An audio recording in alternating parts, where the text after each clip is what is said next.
Здравствуйте, компания Progress Auto. Обзор мини-трактора Kubota L1-185. Такой вот заднеприводный тракторочек с резой 1,40 м и крышей приехал к нам на продажу.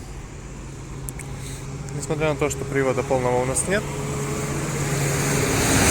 у нас здесь трактор укомплектован всеми функциями по поводу фрезы, как раз по управлению. Соответственно, есть у нас здесь и дополнительный гидроцилиндр, и трехточка, и фаркоп. То есть все на месте.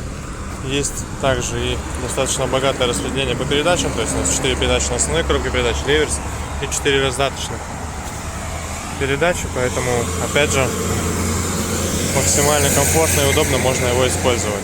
Есть, естественно, блокировка заднего моста. То есть вывести он себя сможет оттуда, откуда нужно. Трехточку уже показал. Реза 1,40 м.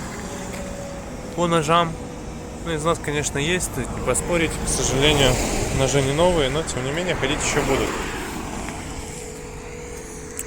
По левой стороне трактор также цел, достаточно комплектен, никаких вопросов к нему не возникает. К сожалению, есть растрескивание по шинам, я думаю, это видно. Износ очень небольшой, но растрескивание имеется, то есть где-то тракторок стоял очень долго и очень много на солнце, очевидно.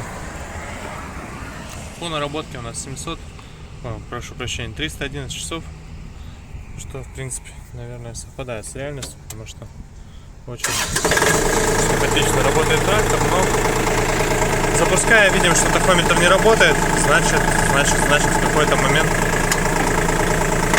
подсчет часов прекратился, к сожалению.